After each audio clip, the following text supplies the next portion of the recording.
This episode of the Adventure Jogger is brought to you by Kurt Chambers, All Terrain Adventures, Craig Bernier, and Steve Combs, and the rest of our great Patreon audience, and you, the awesome, wonderful listener. Thanks.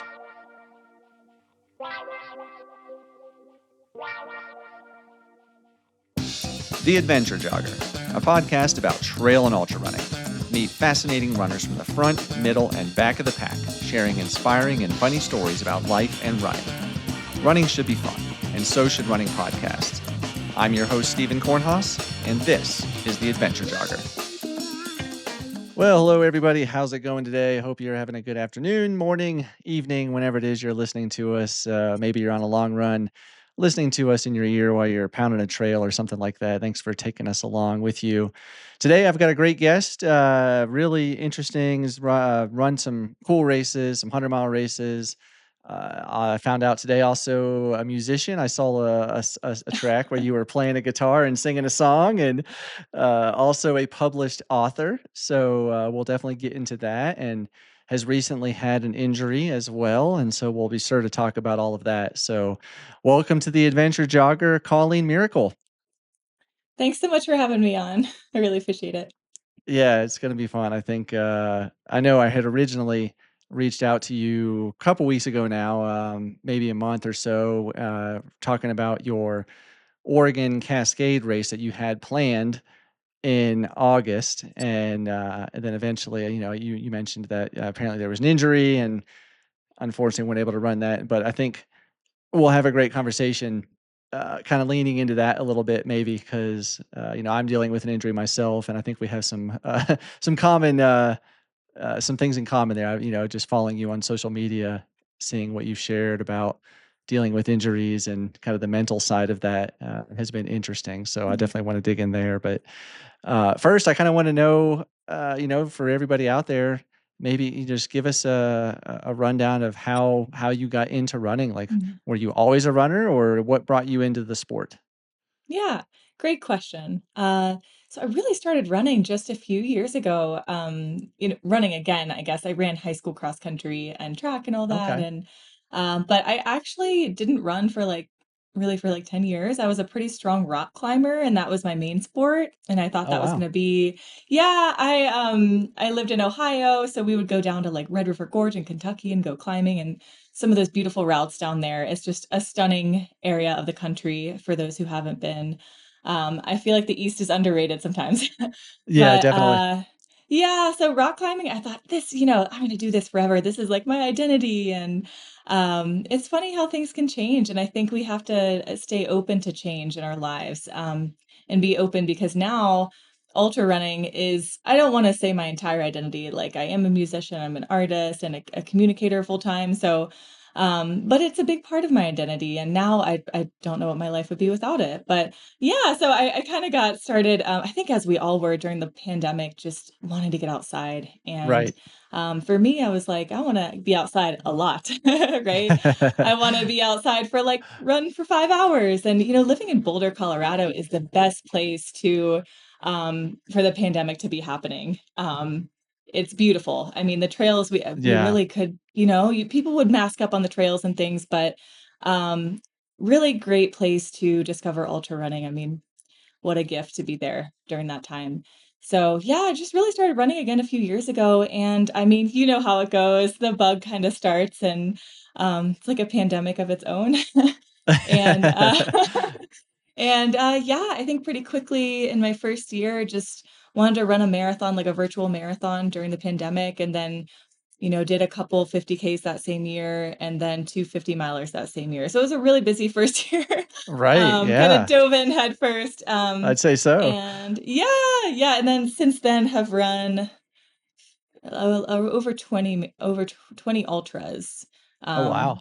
so lots, but yeah, 100 Yeah. milers, just, I really connect with the 100-mile distance. I think, just being out for a long period of time, like going through the night, I come alive at night usually. So it's just a distance I really enjoy now. Yeah. So I'm Yeah. curious what got you out of rock climbing? You said that was like what you thought you were gonna do forever. Like what pulled you away? Yeah. Yeah. So, I mean, when I started training for the marathon, I was also trying to like rock climb 4 days a week still. And that was really hard, and I kind of just eventually had to say, "Hey, this is my goal right now, and, I need to put this aside to be able to finish the marathon."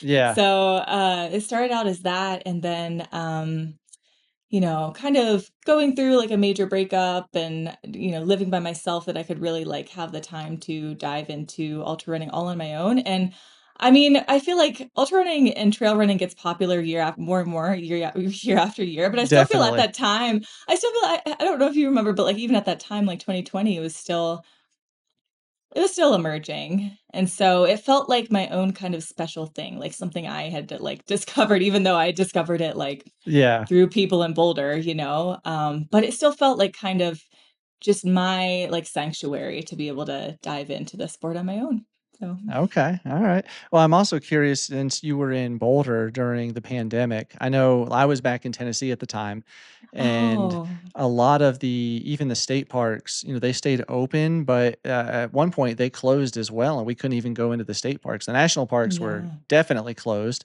But did you have any trails or systems in Boulder that were closed and you weren't able to go run? Yeah, there were some, I think, that they recommended that folks, be responsible, but, I mean, a lot of trails are, like, really rolling kinda dirt trails, that you can really keep your distance from someone else, like, there were a lot of options still, even though the tighter trails I didn't feel as comfortable going on. But yeah, by the time I really got into ultra running was like 2021. So by that time, I think people were okay being outside, and knew that being outside was a little bit safer than being inside. Yeah. So Yeah. by the time I really got into it, it was yeah, I felt safe running on those trails. Yeah.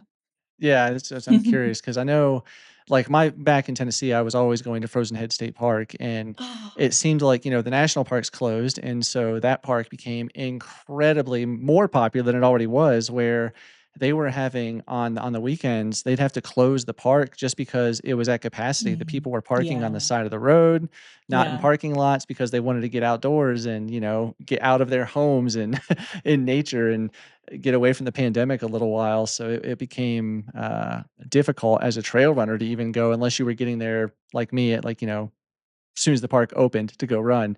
So it's yeah, I know Boulder is a much bigger area, a lot more trails to go run. So I'm sure there was plenty of options for you to go hit the trails and get away from people and still see beautiful yeah. sights. What year did you move here? It was just in December of 2022, Oh so my not gosh, long. okay. Wow. And then Yeah. you did Leadville the next year. I did, yeah, I did Little last year, that's right. Oh, man. Yeah, so that's, actually how I met Colleen is we met Mhm. on the trail. We were actually where I think we were going up that little trail, the connector from the boulevard up to the, Twin Lakes, I think, uh, Is trail. that I what it know we met on was? Hagerman as well, but there's a couple places we ran a few miles together, I believe. Yeah. Yeah, because in the video, I thought it was actually at, like, mile 12 that I thought we first met. Because remember the lighting was kinda weird? I think that was early in the morning, I thought, and then I saw Yeah, you again, I'm pretty right. sure. Yeah. Yeah, we saw each I other a think couple of times. I think the latter time I saw you, I was puking and just Oh, trying to no. rally. So, when did you puke? What mile were you So, puking? yeah, it's so weird because in these 100 milers, I do not really have belly issues. Like, I just do Okay. not tend to experience nutrition issues. So, it was really weird to me. I had trained on the course and everything, but I actually got nauseous around mile 9 or 10.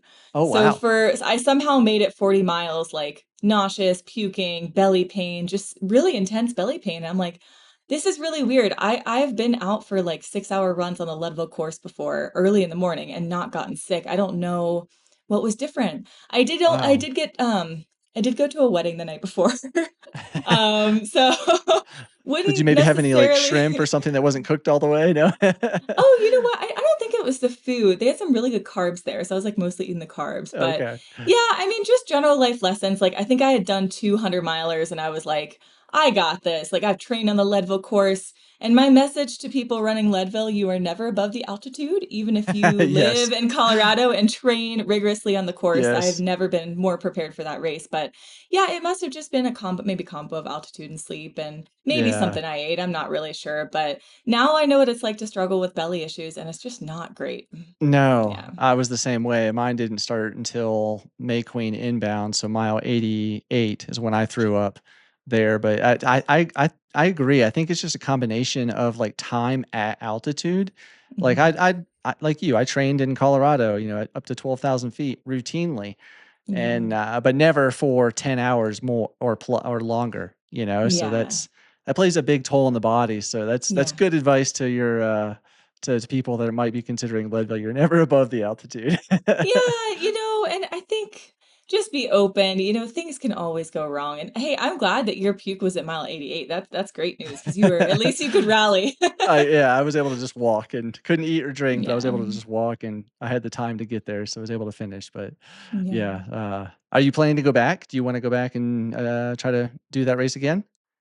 Yeah, I'm not really someone who, like, believes in, like, revenge, but, I think it would just be nice to go back because, I mean, that day was beautiful, like, aside from I just love Leadville, who doesn't love Yeah, Leadville? right, it's gorgeous. It's gorgeous. I think, yeah, so I with my ankle surgery that I had last week, I had to defer my Oregon Cascades 100 miler to next year. So I am planning to do the big double. I'm thinking of doing Leadville and then the next week doing Oregon Cascades. Oh, wow. I know that's crazy, but I mean, our sport, like people train for 200 two Oh, hundreds. yeah, sure. And so, I mean, I think I'm just going to kind of train like a 200 that summer and probably do a few of the like Leadville 50-mile run just to like kind of get some good Yeah. training runs in. And what's nice is I would get Leadville out of the way. And then to be honest, I don't want to say Oregon Cascades 100 is easy, but it's like pretty chill. Yeah. It's very like buffed out, those beautiful flowy Oregon trails and just very different from Leadville. So it would kind of be like a celebration race. Yeah, because you ran that before in 2022, right? Yeah, it was my first 100. I had really I was planning to DNF, actually planned to drop out like mile 30 due to like IT band issues I'd had all summer. And my coach was like, yeah, just go get a nice 30-mile run in. Like, no big deal. Oh You'll my do another gosh. 100. Yeah. And it turns out I could finish the race. So I did finish the race somehow in 27 hours, which is crazy because Yeah, it's pretty good. with the IT band, the way that it works is the downhills are really hard. So I would run the ups of the course and hike the downs, which is interesting. Okay. But hey, I mean, I still finished. Like, I still got Yeah. my first 100-miler experience in like 27 hours. Yeah, that's pretty I darn was a good for your mess. first. It looks like I'm looking at your ultra sign up right now. It looks like you Oh. finished 55th overall, which is for your first 100, that's pretty darn good. That's awesome. So since then, I've just tried to, pick races that I have a good amount of running, and Leadville does have a good amount of running in it. Yeah. And then they have the tough mountain sections, but I mean, it's really like if I don't get the altitude sickness, I think it'll be a pretty good race. So, Yeah, definitely. yeah. And then it looks like after your first 100 in Oregon, you did another one. Was it in 2023? Is that right? Or did you do another 100 in Yeah. 22? Yeah, it was the Antelope Island Buffalo Run, which is such a great, like, I don't want to say local, but like for Utahns and Coloradans, like really cool state park. It's an island. And Oh, cool. typically really, really fast course. It's like 9,000 feet of gain, like really good weather usually. The year that I ran it, they did have to cancel. Well, there was a snowstorm. Oh, And wow. I still somehow finished in like 20 hours and 53 minutes because I think I was just ready to be done with it. But it was like a snowstorm and like hail and they had to cancel the race after like the 27-hour mark because it was getting so bad. But Oh gosh. yeah. Wow. Well, that's crazy. Well, at least you Yeah. finished before that. You got the I buckle. know. It's like, I got my buckle, whatever. Yeah. Do you know, like people that were still on course, did they just kind of Yeah. say tough luck, sorry, or did they get any kind of like deferment or anything like that? Do you have any idea? Unfortunately, no. This one really amazing woman, Janet, that I met, she got what's it called? Picked up on the course at like mile 92 or something crazy Oh like man. that. And so she went home and finished her 8 miles on a treadmill, which is crazy. I feel like that requires more grit to go home. Absolutely. Yeah. You know that feeling after 100 where your legs can barely move and you're like done. And she went home and went on the treadmill for like another however many miles. That's insane. That's So, impressive. That's very yeah. impressive. Yeah. Yeah, because after 100, your body is done. Your mind kind of goes into like, all right, I'm done. I can shut off and go to recovery mode, and then like have to get on a Yeah. treadmill. I know. Wow, that's So awesome, crazy. man. And then it looks like that was March. You had a really strong run, and then you did another 100 and, well, obviously you attempted Leadville, we talked about Yep. that, but then you had the Rio del Lago in Yeah. November, which also looks like that went pretty well. Yeah. Oh gosh. I mean, hardly anything went wrong. It was amazing. It's like you have one of those days, and I feel like after Leadville, what a gift to have one of those days. I would Definitely. recommend, I think Rio del Lago and Oregon Cascades are two really runnable, beautiful races in some of the most beautiful parts of the country. I mean, Auburn, the chance to just see Auburn is really cool for people who are fans of Western states. Um, so Rio del Lago is awesome. It's usually a great temperature. Last year it actually got up to like 77, so that was kind of warm. So I keep hitting some weird weather windows for my races, but Yeah. um, yeah, and a great time of year, no early November too, like really beautiful fall colors. Um, and then yeah, in Oregon Cascades, it's just really flowy, beautiful Oregon trails. So I always recommend those two for like first 100 milers for people. If you also want like really stunning scenery, both of those are awesome. What's the elevation gain of Rio del Lago? It's also only like 11,000 or 10,000 or Okay, so something not like that. bad. Yeah. Yeah. And that's I'm assuming since it's California, unless it's in Northern California, it's, probably lower altitude, I imagine? It's like 1,000 feet Oh, wow. altitude. Yeah. So, yeah, pretty fast course, especially if you, Yeah. train in Boulder like you do. Oh, yeah, I guess that did probably help a little bit, but that's a really flowy course and usually a faster course for people too. So, Yeah. yeah. I'm cur you mentioned, living back in was it Ohio or Yeah. Kentucky? Ohio. Yeah. When did you move to Boulder? I moved in summer of 2019, so 5 years ago, at the end of August. Okay. I got a job at CU Boulder, and at that time, I was a really big rock climber, and I was like, I would be an idiot not to move to Boulder. Right, Like yeah. a job offer, like I have the freedom to move, like what a privilege, you know. I was just alone on my own with my dog and just packed up the car and moved to Boulder. That's awesome. Yeah. Now, when you were Yeah. in Ohio, did you ever were you running at the time at all? Or I guess no, because you didn't start until the pandemic. So, Not really. I mean, I would like jog with my friends like here and there, okay. but really not at all. Climbing was my main activity. Because I know Yeah. you mentioned the Red River Gorge area, and I ran a 50K there in Oh. November, I think it was. It was at the time the Red River Gorge. No, it was the Rough Trail 50K, and I think now they call it the Red River Gorge 50K. I just didn't know if you Oh, had run. It's a beautiful course. Like you so run cool. through on top of a lot of the rocks and everything. It's really it was not for a 50K. I think there was like over 7,000 feet of elevation gain, so it's pretty decent. But it was a beautiful area. I can imagine rock climbing there was probably pretty awesome. Oh man, that sounds brutal. 7,000 feet for a 50K? I mean, like it's pretty there. What time of year was it, did you say? This was in November, Oh, I mean, so it it's was good beautiful that temperature. time of Yeah, the year. leaves were Yeah. changing. It was nice. Yeah. Good for you. There's some crazy rocky sections on those trails. There were some technical parts, Yeah. that's for sure. Well, Wow. I know, I was following you on Instagram ever since Leadville. We kind of followed each other, and I've been following your training, and I was just so jealous of all your amazing training runs this summer leading up to this Oregon Cascade 100 miler. Going out on awesome 20+ mile runs, 30-mile runs.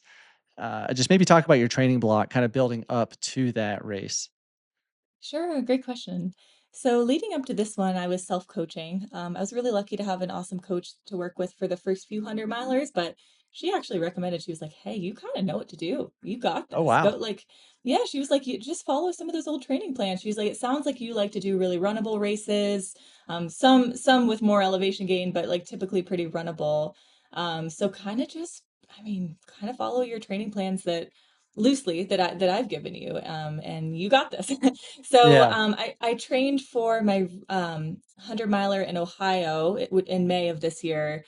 Very low elevation gain, like 8,000 feet. So it's like a faster course, but it was just a okay, hot day. That one I trained for by myself. Um, and then this one I trained for by myself. And it's just such a bummer. I just finished that like 32-mile training run in Boulder like a few weeks ago. And yeah, then one of the screws in my ankle from a previous surgery had like broken and flared up and sent me to the ER. So I just got them removed, yay, last week. Yeah. But training was going really well up to that point. So yeah, kind of just followed a looser structure, a little bit less speed work than I normally did with my coaches. A lot of that had to do with just I noticed that my heart rate was just a little bit higher with the heat. So a Oh, lot of yeah. them ended up being like tempo runs. And then, I mean, sometimes I would just kind of go for like I would do a lot of my just kind of quick daily morning runs around this lake by my house, and sometimes I would Oh, just pick up nice. the pace. Yeah, I would just like pick up the pace for, a couple miles, like 8-minute pace, and then back to like a jog and then 8-minute pace. So, I mean, not a lot of speed work to be honest, but one thing I did notice that after the past couple years of like running the 100 milers, I noticed that it's much more natural for me to run up hills now. So I notice whenever I'm doing those like 32-mile training runs on trails and things, I try to just run a lot of the ups as much as I can, and that's kind of my speed workout. Yeah. Nice. You know what I mean? Or not speed workout, but like tempo He'll workout. work. Yeah, absolutely. To be honest, I felt pretty burnt out. I felt pretty burnt out from the past couple years of speed workout, and I feel like I wanted to kind of rediscover just again going out for hours at a time in the woods and just like enjoying myself. And so Right. I feel like I was pretty intentional about not incorporating that into training for this one. Because I kind of feel like the speed is there, or like, I don't know, I just kind of felt fit enough, I guess. Yeah. But yeah, I just was kind of sick of like I was doing track workouts for my first couple hundreds and I just really didn't want to like do that anymore. So kind of like I feel like it's good to incorporate speed naturally in an environment, especially like trail running and ultra running, where you would naturally like want to run uphill, up a Right. certain type of hill in a race. And so I would kind of try to emulate it like that. But yeah, I would say I finished my 100 miler in May. And then June, I was really starting with training again and just doing a really, really slow build up with like 1 or 2 cutback weeks. But yeah, I usually only cap out at like 70 miles a Okay. week. I think a lot of people, I don't know what you do, but I tend to do okay on lower volume. So about 70 miles is what I Yeah. hit. Yeah. Well, that's lower volume. That's higher volume. So like I tend to cap out in my training was like typically 55. I would do a couple of weeks in like maybe 60, 63. But I'd say most of my time was in like 50 to 55. And I did some strength training in there, but I kind of found that that was where I could go knock out 100 with that pretty, I wouldn't Oh, say yeah. easily, but I relatively comfortable for being Mm. uncomfortable. Yeah. Yeah. Now, That's great. did I see too that did you recently get certified to be a coach as well, or Oh, I just started. So the day after my Okay. surgery, I'm like sitting on the couch. So like I'm couch ridden these days, guys. Yeah. Just sitting on the couch and I'm like, oh yeah, like I was thinking about doing this and this would be a good time to start this course. So yeah, the USCA ultra running coaching Okay. certification. I really just want to get like a feel for it. Like I kind of just want there were a few scientific things that I wanted to learn about anyway, and just kind of I guess feel more credible when I'm like talking to friends about ultra running or like in conversation, I feel like it just helps a little bit to have the credibility there and also just know for yourself like how to treat your body during a training cycle. Yeah. Because I haven't really since I've started running like taken a good amount of time off. So and then yeah, I mean I have had a lot of people like ask me if I would consider being a coach and I'm like maybe I should just see what this would be like. Because I do eventually want to work in the space full time. I'm just not really sure in what Yeah. capacity. I worked for Jason Coop for a year running Oh, his wow. social media and got a lot of insights from him. He's like honestly a legend and he's a really good guy. Right. I think he is so direct about his like coaching and teachings that I think people don't quite know who he actually is a person. He's a really solid dude. And I really admire him. So he's really cool. I've never But met him, but I've definitely, followed his social media presence. I know he lives here in the Springs as well, he so does, yeah. I'm maybe see him surprised you at some haven't seen point. him. I know. Yeah, he's That's really cool. S cool. But yeah, and Yeah. so knowing that he like leads the program with like I think like Corinne Malcolm helped with some of the science too. Like I was like, I just really gotta let me just see how it goes. So I'm like 20% of the way done now. It is a really scientific course, and I am terrible at science, so hopefully I can gather the insights that like might help me be a good coach. And then my old coach who's kind of like mentoring me and I really appreciate her, she recommended bringing on like 3 to 4 kind of friend athletes who are getting into running or are ultra runners that I can kind of like practice coaching on. So Yeah. yeah, I found 4 people that I am planning to like intro coach over the next few months. And I kind of specifically like chose my friends. Like I asked the entire internet, but I kind of picked people who like I can actually talk to and like that would provide feedback to me. Yeah. Yeah, Yeah. you need a good athlete, especially, like, learning. I'm not a certified coach, but I know that, like, I'm not a good athlete to train. Like, I have a coach, and Yeah. I know that, like, I tend to probably go off script sometimes, and I know as a coach, that's probably very frustrating when your athlete's not doing the plan you prescribe, and maybe they go Yeah. for a 2-hour longer long run than what's prescribed, and that was Yeah. probably me. So, you want a good athlete to coach, especially for your first couple, I'm sure. You know what? That's okay if they're not because I feel like I'm good at like helping people set their expectations and be realistic about their goals. Cause like if someone just isn't showing up for their workouts, like I feel like I'm good at having conversations like that. Like, what's really going on? Or like, here's the thing is that race will always be there, Yeah. right? Like your dream race, Oregon Cascades will always be there. It's a newer race, right? Um, you will always have a chance to train for it. Is there something you're going through in your life right now that is really stressful? Like, you should be able to show up for yourself in all the ways that you deserve. And it's always worth revisiting, like, hey, it's okay to push back a goal when I have crazy life things going on. And that doesn't mean I'm not strong and capable and able to commit to a schedule. Like, sometimes life really do be crazy. So, Yeah, sometimes life really gets in the way, especially for people that yeah. have kids and, crazy work schedules. It can be very difficult to train at a high level to especially for a 100-mile race.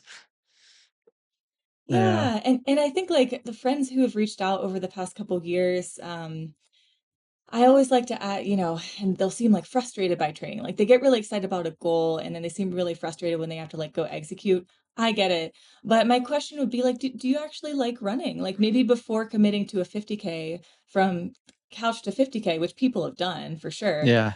is saying, well, do you actually like running? Why don't you just do, a half marathon or maybe try going for like a 5-mile run? Like, do you enjoy it? Because Yeah. if not, like that's okay. You don't have to do a 50K. I know the sport is blowing up, but like you can get really into half marathons or like 5Ks or like Yeah. jog if you want to jog around your house every day. Like that's amazing. And these things should be celebrated too, not these crazy distances necessarily. Definitely, yeah, there's people are in different journeys of their running journey is what I call it basically, and some people might be, couch to 5K and they're running their first mile, at a 15-minute mile, and that's a huge celebration for them. That's amazing. Yeah. That's every bit Yeah. as a good of accomplishment of running a 50K or whatever it may be. I mean, that's so yeah, people need to I that's one thing I tend to think Strava is kind of negative for, is it leads to a lot of comparison amongst people that, they need to just look at their own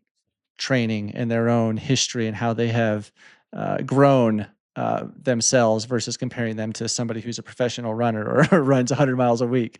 It's like, you don't need to look at that guy. Like, sure, they could be Yeah. motivating, but no, don't compare yourself. Yeah. Yeah. So, Well, I yeah, wanted coaching will be an interesting journey. Yeah, definitely. That'll be cool to see how that goes for you for sure. I wanted to go back because you mentioned, and I definitely don't want to skip over it, is the ankle. How did you originally injure that ankle? Yeah. So 5.5 years ago, when I was still in Ohio, not a runner, just rock climbing, I was just a 4-season bike commuter to work. I've been working at universities for like 8 years. So I worked at Ohio State University and I was just like living the dream. I could like bike to work every day. And I mean, biking in the winter wasn't that bad, but I would always look out for ice on the road, right? Like black ice is scary. Yeah. Um, and I was just like 2 feet outside of my house and like when you lean in on a bike, you kind of, or turn on a bike, you kind of lean in. Well, I was leaning in and turning, and of course, there's like ice underneath my bike, Oh and no. I slipped, and the bike went up into the air, and I came down on my ankle. And it turns out I broke both ankle bones, which at the time I thought I had only broken like the outside one. Um, but I had broken both, like, pretty bad. So you broke both the Um, tibia and the fibia. Fibula, yeah. Oh, So wow. they put Fibula, like a yeah. bunch they just threw all the hardware in there, just like so many screws, like there's like 10 or something. Oh my gosh. And what really sucks is they put one through both bones, which they don't always do, but they put one through both bones, and that was the one that ended up breaking. Oh, wow.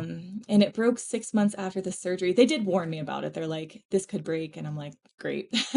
So it broke, but it broke in the middle of the bone, which is not what they wanted. And somehow I ran like 21 ultra marathons on this broken screw for 5 Oh my years. gosh. And then whenever it was really hurting and I like had to go to the ER, they did an X-ray and they're like, yeah, this is, like, moved out of place and it, like, dug a hole in your bone, so you need to get these out. Oh, wow. I'm surprised they didn't, like, when it broke and they knew about it 6 months after the surgery, they didn't do, like, a revision at that point. I wish they would've, and I wish I would've just said, like, "No, I'd like to get these out now," so Yeah. yeah, that's a message is, if you have hardware and it's giving you problems, like, you deserve to live the fullest life, that you want, and if you're experiencing pain, like, or not being able to do the activities you want, life is short, just get it taken out. I know it sucks, but just get the hardware removed. Yeah. Yeah, Yeah. definitely. That's wow. And then so you just had a lot of pain is kind of what led to you going and getting this looked at to get it taken out again, or not again, but finally taken out after Mhm. that last training. Was it after the training run, the 32 miler, that big one where you really had the Yeah. inflammation and pain? Yeah, what's funny is, that was, like, one of the best 32-mile training runs of my life, like, I wasn't even sore that night, I went to a music festival, Oh, wow. I went, like, rafting the next day, and I went to the same music festival that same night, like, it was just, like, the Nice. best weekend ever, and then, like, 2 days later, it started to hurt, and then in the middle of the night, one night, I woke up and I'm like, "I need to go to the ER." Like, I know my body, I know pain, Yeah. and they were like, "It's a good thing you came in because this broken screw is wildly out of place and digging holes in your bones." So, Oh my gosh. yeah. Oh, so they did. Now, do you have any screws left or they take them all out? They took them all out. They had to leave, like, the broken there's, like, a little fragment of a screw in there, and it's just kind but it'll stay in place, like, it will not cause Okay. any problems because it's they said it was like a jelly donut filling, like, it's just gonna stay in the donut unless, like, the bone breaks, so should be Oh, good. wow. Yeah, but most Okay. of it's out. Yeah. And so what kind of recovery are you looking at after this surgery here? Yeah, so it's actually a pretty quick recovery.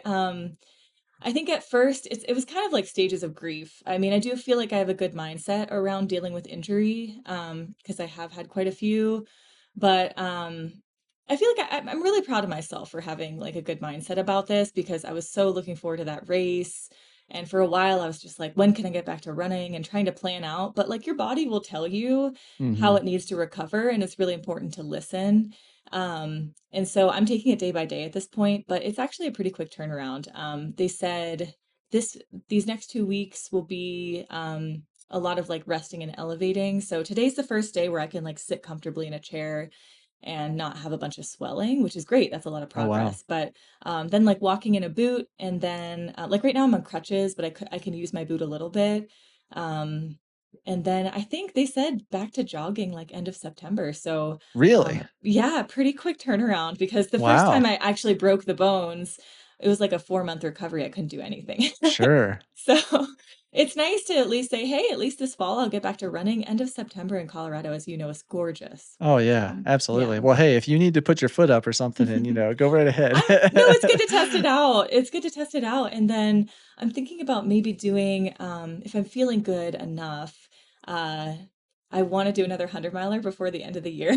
Oh my goodness. Yeah, we'll see. I'm not like, again, it's fine if I don't. There's Yeah. always, I think Cold Water Rumble in Arizona in like early February, so I could always do that one if I'm Okay. not feeling ready. But there's some really cool East Coast races this fall, so we'll see. Which ones do you have your eye on just in case you're ready? Um, yeah, oh my gosh, I forget the names of them, but there's one in Tennessee, and then there's one in Oh, Virginia. when is the 100 miler in Tennessee? Do you know what month? I think it's December like 7th or something.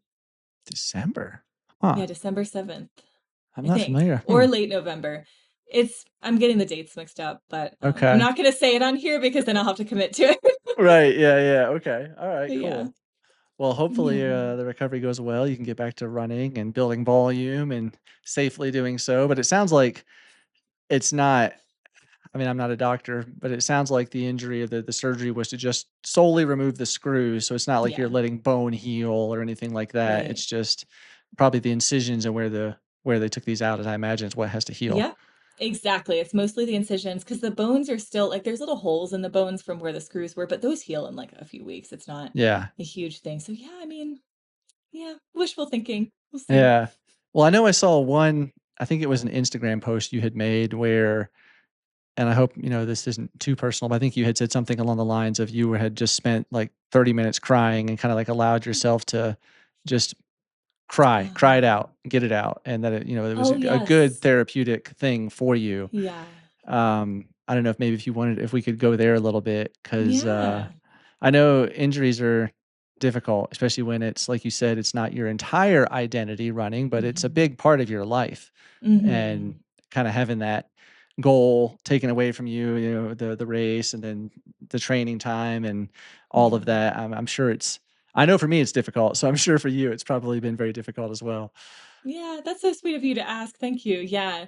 Yeah, I was trying to like that one was really more about me changing jobs. Like some of it was definitely related to accepting that I'm not doing the race.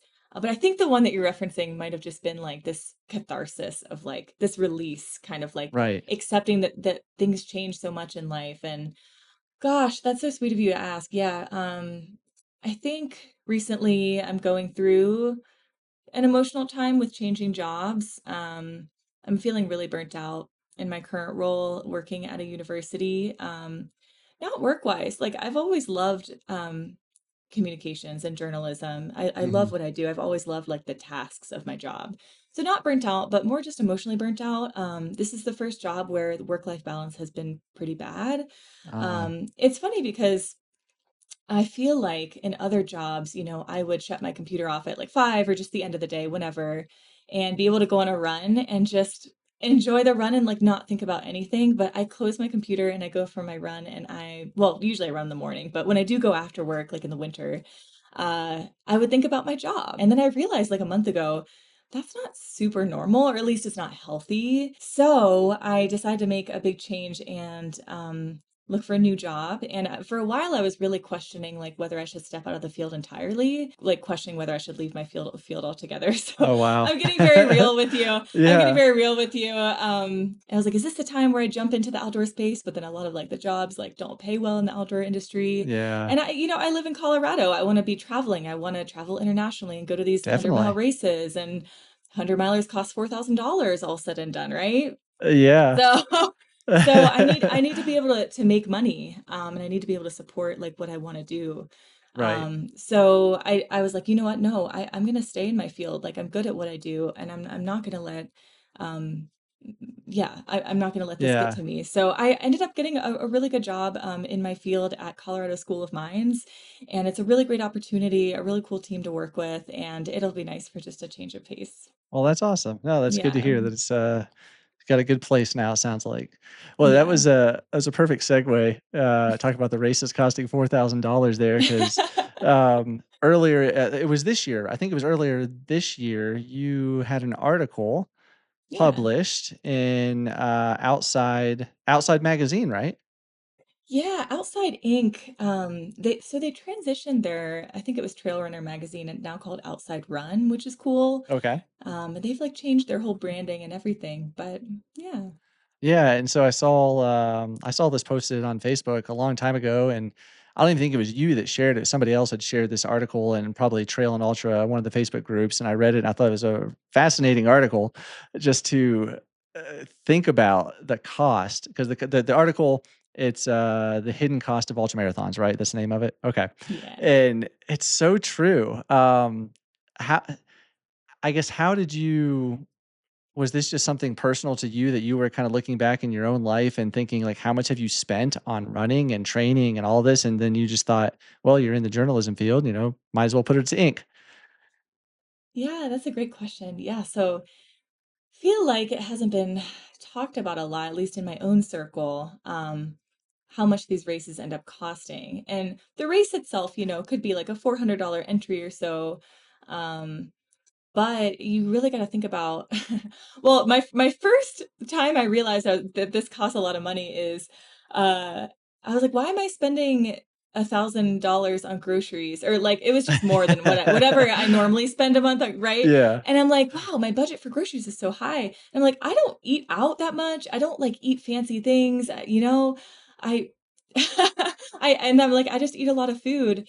So, yeah, I mean, I am someone who's all about calories and food and getting enough to fuel your body. I think that's part of Right. the reason I haven't had those belly issues in the past in big races. But yeah, 100 milers end up costing a lot of money because it's the nutrition, it's the gear, it's even gas driving to and from trailheads. And so I kind of like added up how much I spent during one of my 100 milers, gas for rental car, Airbnb, right? Like Yeah. you could camp before Leadville. Right. Sure. You Yeah. you camp. It's hard to get a spot, camping there's great, but then like your body might be really messed up for the big race the next Yeah. day. It's a 100 miler. Right. Right? Like there are ways to cut corners and skimp. You can make your own gels, right? Like, but to me, it's worth it to figure out a plan and craft like a budget for yourself for even 50Ks. Like that ends up costing you more. You're still eating a lot more Yeah. than you normally would. In Ohio's a different like story, but I was spending like $200 on groceries a month. And Oh now my here in gosh, Colorado, 200? like, but I ate like rice and beans, and now Ramen, I'm yeah. spending like over 1,000. But yeah, food costs money, and so it I mean, just you're all running that adds high up. volume too. It's Yeah, like you've just burning so many calories, like you're constantly hungry and eating yeah, all the time. yeah, It's yeah, it's crazy. And then like you said, then you have gels, you've got hydration products like, Tailwind, Scratch, Sword, whatever it may be that, you go through a bag of that probably every 3 weeks, depending on how much you're running, maybe a month. And like I was thinking after I read your article, I was thinking like any time that I went into the mountains on a trail run, I had over $1,000 on my body. Like just I mean, you think about your shoes, trail shoes now are crazy expensive. So even like a cheap pair is like 140, $150, but typically you're spending close to $200 on a pair of trail shoes. You've got socks, you've got a GPS watch, you got a hydration vest, you've got shorts that are now $60, shirts that are 80.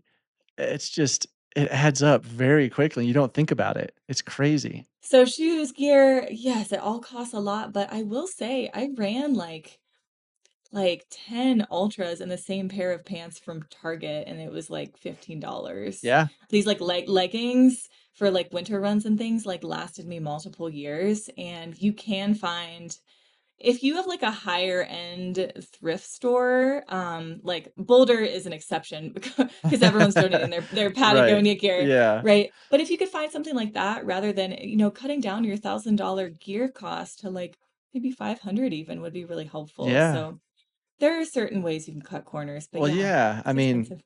yeah, totally. I think, I started running trails and I was wearing shorts from Walmart, like the Yeah. whatever brand they worked just fine. So it's you can totally save money in a lot of places. There's probably the one thing that I would recommend people don't skimp on is a good pair of shoes. Mhm. You gotta protect your Yes. feet. You need something to protect them from the Yeah. rocks and give you some traction if you're on the trails, and yeah, don't Oh, skip yeah. there. Definitely don't skimp there, and many other things too, like nutrition. Like, please fuel Yes, your body and take care of yourself. Sun protection. Don't skimp. Don't use expired sunscreen. Just go ahead and get the especially here in $14 Colorado, bottle. yeah. Yeah, Yeah, you gotta, yeah. that's something that, like, it's funny because, being from Ohio and I was from Tennessee, that's something I never thought about before I moved out here was putting sunscreen on before a run because you're always in the trees, you're under the canopy. Where out Yeah. here, probably 90% of your run, you're exposed. Yeah, So true. that and So true. chapstick. You Oh gotta my have goodness. the In a race, a little chapstick, 50-mile mark, if you're doing a 100 miler or even a 100K, just a quick toothbrush, like quick brush and a chapstick can make you feel like a brand new person too. now, so I know Courtney Dauwalter's big on that too, like brushing teeth, but that's Mhm. I've never done Mhm. that in a race, but I'm gonna have to try it because that's it's a horrible feeling after a race where you have the if you don't brush your teeth, you have the teeth gunk from all the gels and the Yeah. nutrition you've been putting in your body. So I Yeah. can see how that would probably be pretty refreshing. Yeah. Yeah. Definitely. Well, I know, like, I was just at Leadville this past Mhm. weekend, well, Yeah. 2 weekends ago crewing, and my runner had a pretty large crew. So, thinking about costs here, at he had 2 Airbnbs. So you've got one for some of the people, and it was not big enough, so you had to get another one. So you got 2 houses you're renting, and just the flights out there. He came out for, I think it was 10 days before the race. So just yeah, I mean, if you do something like that, I mean, you're probably 6, 7 grand into a race at that point for 100 miles. It's a lot of dollars per mile. Yeah, the Leadville crowd is really interesting. I feel like the Leadville crowd is different than other we can talk about it if you want, but just different vibe than other races I've done, and I think people are willing to shell out some of those Yeah, big bucks for, an Airbnb right in town. But yeah, Frisco, or is it Frisco is only like 30 minutes away, and like right. I stayed in a cheaper Airbnb and it was only 30-minute drive in the morning. So I mean, for Leadville you have options too. Definitely. Well, I know you mentioned Yeah. going back out to Leadville for, like, the 50 miler come maybe next year or something like that. I did that last year and the Oh, marathon, and I cool. actually went out and camped, before those. Not the 100. I definitely got an Airbnb for the 100. But, yeah, you can totally, dirt bag it, take a tent or throw a mattress in your car like I did, and you can go out Yeah. and camp and save some money and not shell out, $500 a night for a for an Airbnb in Leadville.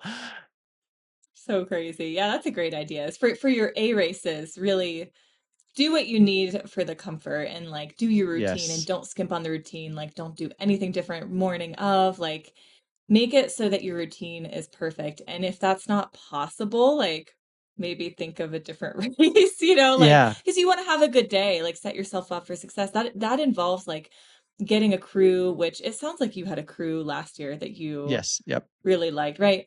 That you believe in and is really going to be by your side too, for you to succeed. Yeah, I think that's a great point. You've gotta have well, you don't have to. There's plenty of people that run 100-mile races without crew and are very Yeah, successful. yeah, But I think that's if you're new getting into it, maybe your first 100, that's a big thing is to have, like you said, somebody you can count on. It's gonna be there at the aid station giving you what you need. They know you, they know how you run, and yeah. what you need is really gonna just set yourself up for success. Yeah. Oh, yeah, a crew is definitely not necessary. Like, I was planning to do this, race, this 100-miler on the East Coast by myself, actually, like, Oh, entirely. wow.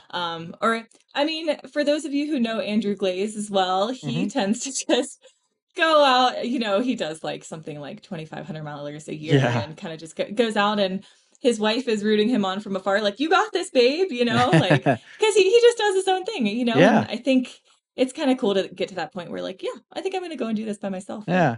Well, there's yeah. a certain freedom in that. Yeah. If you don't as a runner, especially if you have like a significant other as part of your crew or a best friend, there's some worry from the runner. You're like, "Oh gosh, I hope they're okay and having a good time," and you're worried about your crew. Where if you don't have that, it can be very freeing just to run a race with drop bags and only have to Yeah. worry about putting one foot in front of the other and running. It's a Yeah. totally different experience. It is. That's a good Yeah, point. it's a good experience. Have you run a race without a crew before, a longer race? Let's see. Have I run a race without a crew? I've run like ultras without a crew, like Sure. 50Ks, 50 milers. Yeah, totally. 100 milers? Have I done one by myself? No, I think I've had a crew or like someone that I sort of knew, or at least like a pacer, like every time. Yeah. Yeah, But so I guess this fall would be the first one that I would just kind of go out and do by myself. But nice. yeah. Yeah, well, you'll have to let me know what you think of it. I've never run a 100-miler without a crew. I've always had a crew. I think the furthest distance I've run without a crew is 100K, and but Yeah. it went really well. So I'd be curious to see how it goes with Oh, a good job. 100-miler. Oh, Yeah. yeah. I'll keep you Yeah. updated. Well, the article, I know, like, you had originally wrote this article as, like, a blog post or something, right? That's right. Yeah, you had asked about that earlier, and I totally forgot to touch base. Yeah, so ho the process of that was I'd been wanting to kind of, like, put some sort of, like, receipt out there, like, "Hey, I have the receipt, like, here's Right, what I yeah. spent in total from start to finish, like, from the first day of training for a 100 miler to the end." And so, I mean, it's hard to judge, like, what a 50 miler or 50K might be, like, you could maybe half the number and, like, if you can skimp on certain things, but, yeah, so I kind of added everything up because I'm like, I'm just curious, how much am I spending? Because it's important to budget. Like, I make a Yeah. decent amount, but I don't make like a ton of money. And so Yeah. I'm like, I need to start being, a normal 31-year-old and like budgeting for my life. Yeah. And so now my budget is like, 8,000 a year because of the two like 4,000 milers or 4,000 milers. $4,000 I'm planning for. Yeah, so I kind of, like, laid it out, and then I'm like, "What if I" the journalism world is small, and there are certain Mhm. people that I know that, like, worked it outside, and one of my biggest role models is Zoe Rome. She just placed 2nd in the Leadville I 100 saw miler that, this year. yeah. She has been my role model from the very beginning when I ran my first marathon 4 years ago. I just think she is such a good model for journalists and women, especially who are getting into the sport. And I just really love her. But we had like, met a few times and like messaged a few times, and I thought, okay, I work in journalism for my job. What if I just pitched this idea, the hidden costs of ultra running, to Outside Magazine or Outside Right. Inc? Like, what do I really have to lose, right? Because it's already, like, on my blog. And mine was kind of more personal that I had on my blog, like, more stylistic. And then she got back to me. I emailed her at, like, 9 AM one morning. She got back to me at, like, 9:07 AM. Oh, wow. She's like, "Yes," and I've actually pitched things to her before and not heard back.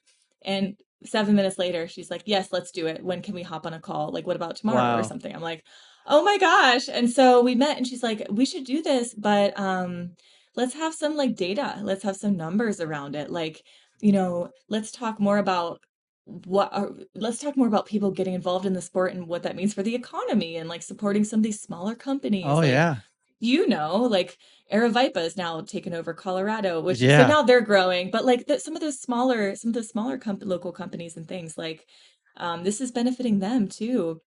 And so kind of just talking more about like the data. So I ended up like bringing on like a financial analyst, and I interviewed my old coach since she's a business Uh, owner, and I talked to Jubilee Page, who's like a race director at Aravaipa, like years and years in the industry. So kind of getting their take on it, like, okay, this is what people's dollars are going towards. yeah. And then the receipt is at the very, very end. I was like, I saw that.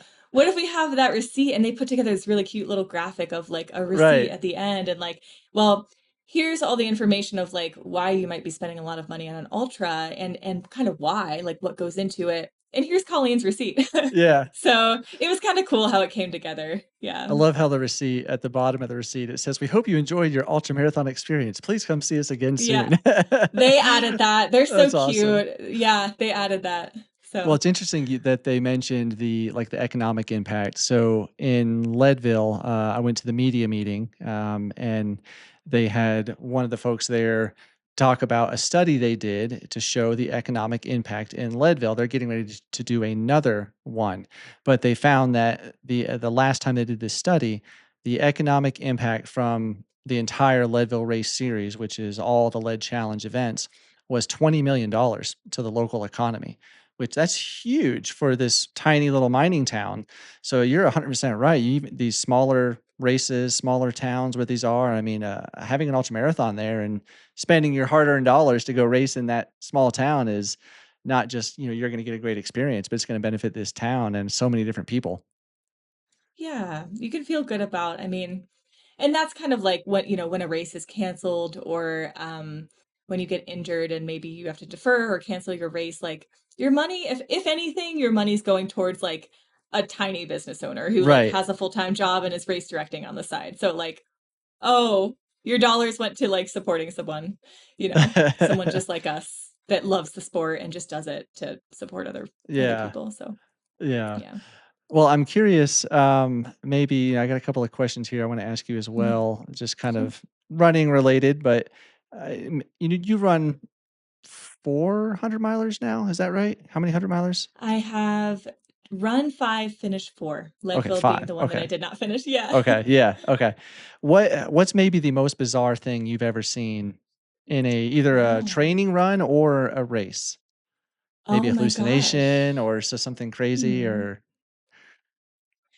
Hallucinations. So since I do more runnable ultras, like, gosh, you know what? People doing like Ouray 100 and like Hard Rock, UTMB, some of these crazy ones that like you're bound to spend more than like yeah, 30 hours running are so much more susceptible to hallucinations. And some of definitely. those are crazy, but I just have not experienced it. I think it's because I've done more runnable Yeah. hundreds.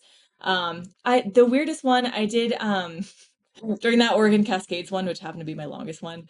I did at like hour 26 start to I didn't see anything. I did see some tents that weren't there, but that's not very much. I started hearing things. So I started like hearing people Hmm. whispering behind me and I thought they were like people in the trees whispering. There were not people in the trees whispering. No. And then at the time I was like, "Oh yeah, that was just like another runner." And then I was like, "That's normal." And then after the race I'm like, "No, there weren't random tents everywhere and also there were not people." So that's not a crazy one, but that was my only hallucination.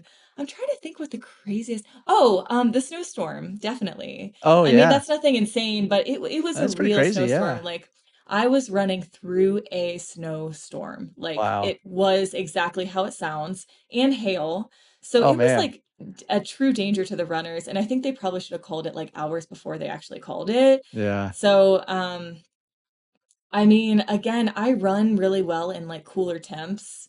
So I don't think I stopped for more than like 30 seconds at each aid station. So I Oh, mean, I wow. think that's why part of why I finished that one so quickly. I just wanted like a fast 100 miler. But Yeah. yeah, I would say the snowstorm. I'm trying to think. I mean, I've seen like black bears, which people always get freaked out about when they hear that, but I'm like, that's Boulder. They're Yeah. kind of like big scaredy cats. Like they kind of Yeah. just they see you and then they run away and they're like, "Oh," they kind of like bumble down the hill and so I Yeah. don't think people realize they're like a lot of women too, which I understand why they'd be reaching out, but they're like, how do you feel about going alone on these like big training runs and things? And I'm like, I guess I kind of feel like bears and things just kind of always run away. I kind of haven't Yeah. had like a good experience with them, Right. but of course you always want to be prepared and like Definitely. yeah, you always want to be prepared, but Yeah. I can't think of anything crazy during a race. At Leadville last year, you couldn't have been too far around me, but there was this guy going down power line who broke his arm, Oh, and it yes. happened like were you right there? I passed him, and You passed him. I knew the runner that was helping him, Anatoly, Right. and he actually finished this year Right. too, by the way. But he helped that runner all the way into Outward Bound. Yeah. Wow, that's so nice of them to stop for that long. Oh my Yeah, 'cause I think he goodness. ended up missing a cutoff, and I think I hopefully not out of turn saying this, but I think the race actually let him back into the race because he did stay with this runner for so long that kind of gave his race up basically to help this runner, which was amazing. So cool So he got to go back. nice. Yeah, definitely. People are so kind. I mean, and then I think the other cool thing, the only other like not scary or surprising thing is during this 100 miler this May in Ohio, I met this guy Gary Dudney who is did he say he was 73 or 63? I'm pretty sure he said he was like 73 Oh, years wow. old. He was like around the age of 70 and he had run 99 milers. Oh, wow. And so I'm pretty sure this summer I need to email him because of course like I'm the person that stops and gets someone's email in a race. And I'm like, "Will you?" He's also a journalist, Oh, so I cool. want to see. I think he was going to write a piece on his 100 miler, but that guy was cool. Yeah, that's That was awesome. really neat. Yeah. That's inspiring. Yeah. Yeah. Well, Yeah. what's your go-to fuel these days when you're running 100 Man. milers? Yeah. So I like to start out with Tailwind. I feel like Tailwind or like a lot of the endurance fuels go well with my Right. body, like Gatorade endurance fuel or just ones like that. Goop are typically pretty good, but Tailwind is my go-to. And then after like the 50-mile mark, I'll switch to like I'm the person who eats like pizza and like Yeah. quesadillas and whatever they have at the aid stations. Like Gotta have real food. Yeah. I just I don't yeah. My body's usually like great. Like it eats I eat the quesadilla and then I'm able to go on my way and don't have issues. So I feel like I'm lucky that way, but I do stop and eat a lot of real food. So Yeah. Well, Yeah. I'm curious on this one. I've asked this question to a couple of people on the show so far, and so far nobody's come up with an answer. So we'll see if maybe you can be the first. If you could go on a trail run with any Yeah. historical figure or just anyone from history, dead or alive, who would it be? No one's been able to answer this? No, nobody's coming. They're always been like, "Oh, I don't know. There's so many Dead or people," alive? but no. Yeah, dead or alive. Oh. I've Hmm. thought about it myself, like, who would I Oh, go? there's, I like, too many people. If I could, like I think if I could, like, introduce someone to trail running or just, like, spend time with them, this is, like, really cheesy. I guess I would probably say, like, my mom. I feel like a lot of my why of why I do all this is, like, for her. She basically, like, raised me alone. My dad, like, wasn't in the picture, and she was a school teacher. She's, like, a teacher, and then she, like, bartended on weekends to make ends meet. And so she really, when she was my age, didn't have a lot of time for herself. right.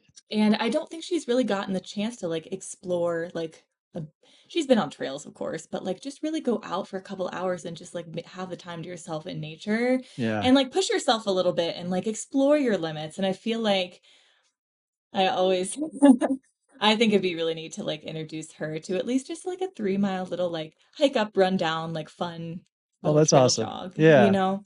So, No, like, that's my a perfect mom answer. or I guess, like, maybe I wonder if the reason that's hard for folks to answer that is, like, what we do is such a privilege, and I almost kinda feel like it's a privilege, but it's hard. Yeah. It's hard, so, like, you'd be forcing someone to, like, go on Right. I don't know. Because I Yeah. think, like, someone in, like, 100 years ago, especially women, like, probably weren't even allowed to, like, do stuff like this, so they'd be like, "What do you mean go on a trail run? Like, what are you Yeah. talking about?" But at the same time, you read about, like, Sherpas and things, Oh, like right. and you read about some of the OG boulderites who, like, founded the city, and women who were, like, Yeah. climbing the Flatiron, so there were some pretty cool people at the same time. That's Yeah. awesome. Yeah. It'd be Anyway, an sorry, it'd long be answer. No, that's a perfect answer though. Your mom, that's a good one. That's a good one. I it's funny you mentioned about it being difficult and all, like, I can imagine, like, taking George Washington on a 100-mile trail run, you know? That'd be interesting. Just take out the wooden teeth and sip your tailwind. You'll be good. Exactly, there you go. Bring your axe. Yeah.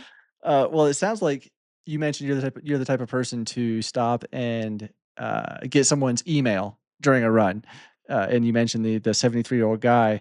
What's maybe, like, a favorite story of meeting somebody new on a trail? Mm, that's a good question. What if I said you? No, during Leadville.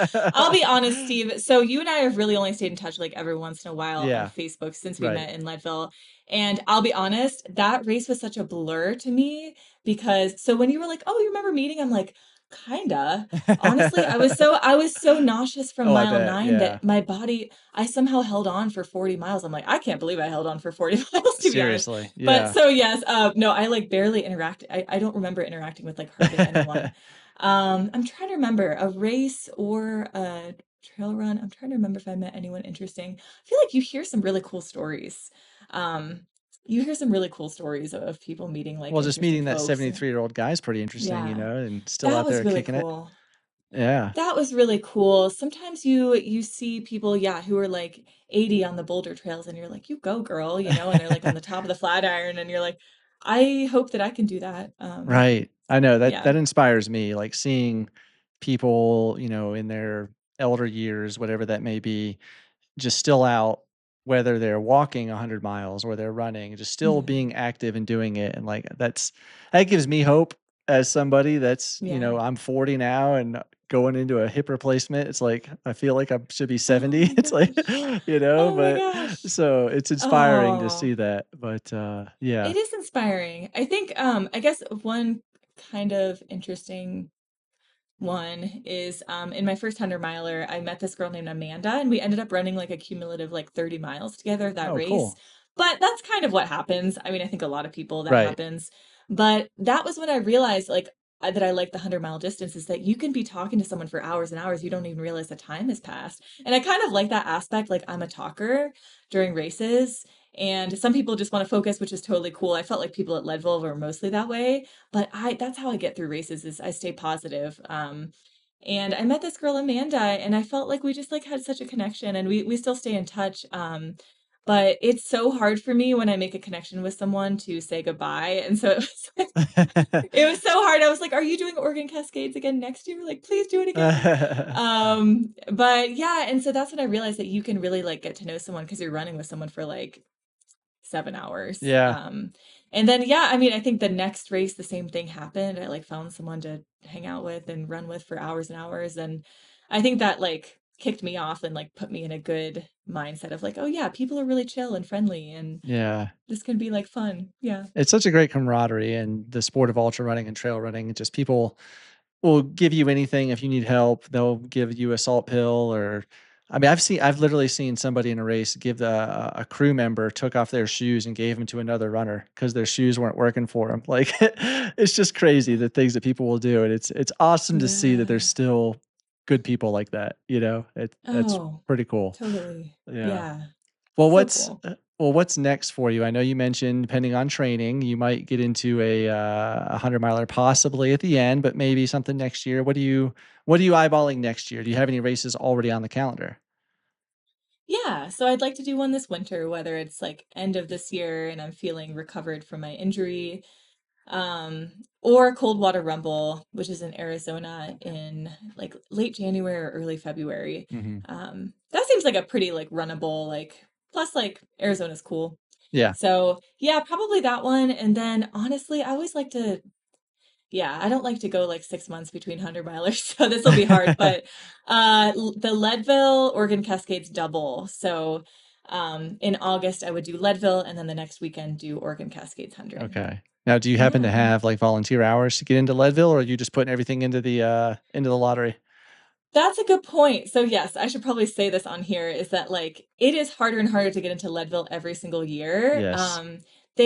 You can get preference in the lottery if you volunteer 15 hours, Mhm. 15 plus hours. So I volunteered 17 this year. Oh, nice. Um, yeah, I was in my boot right before I got my surgery. I was in my boot, like, doing manual labor 3 weeks ago. I'm, like, ready to get or at least have the option to get back in. I'll definitely do Yeah. Oregon Cascades. That's, like, definitely gonna be doing that one. But if Leadville, if for some reason I still don't get in the lottery and, like, it's a pretty good chance that you get in, but it's not guaranteed, then Yeah. I would just do Oregon Cascades and then maybe, like, Rio del Lago in, November. Yeah. Okay. Any chance we might see you in a 200 miler at some point in the future? Great question. The answer is no, 100% no. I think it's so beautiful that people are interested in new and exciting challenges and distances. But knowing myself with sleep, again, these runnable Okay. 100 milers, like my goal is to break 20 in a 100 miler this next year. And like, I just can't stay awake for very long. So like, I need to do races that are short. Well, not short, That you can but, like, I finish, need to yeah. do yeah, that I can finish under 25 hours, and, like, that is my sweet spot. I know myself, like, I cannot do more than that, but great for people. I know that there's gonna be, like, the 300-mile, like, Arizona Monster that Candace is Yes. putting on next year, and It's she's ridiculous. scouting out a new 200 in Colorado, like, Oh, outside of the one really? that's already happened. Yeah. As of yesterday, she posted on her Oh, I so didn't this see is that. breaking news. Yeah, Okay. she posted, she's, like, scouting out, like, a possible new 200 in Colorado, so that's interesting, but Wow. I say more power to the people that do well on low sleep, like, I think it's really neat to be able to say, like, "I did this 250-mile race in, like, 5 days," like, that's It's crazy. incredible, that's like a Yeah. section of a trail or, like, Right. people hike that much and are, like, making the little signs with the rocks and taking a picture of it, like, on the Appalachian I Trail, know, and, right? like, someone did that in 5 days, like, that's insane, so Yeah. more power to people who wanna do that, yeah. That's awesome. That's awesome. Well, Colleen, thank you for coming on. It's been awesome chatting with you, and I wish you the best with your recovery from the ankle. Hopefully, things go smoothly, and we can see you out on the Oh, trail this fall or winter, knocking out a 100-mile race. And I look forward to following your training some more on Instagram and the beautiful pictures you post from the trail. So, wish you the best in aw. your recovery. Thank you again for coming on. It's been awesome chatting with you. It's been awesome chatting with you, Steve. And also, I didn't know about your upcoming hip surgery. I'm interested to follow your journey on that too. Yeah, well, we'll probably have a podcast episode coming out on that sometime soon. So, Oh, good. Good. Awesome. Well, uh, thank you so much. Thank you for having me on. yeah, thanks, Colleen.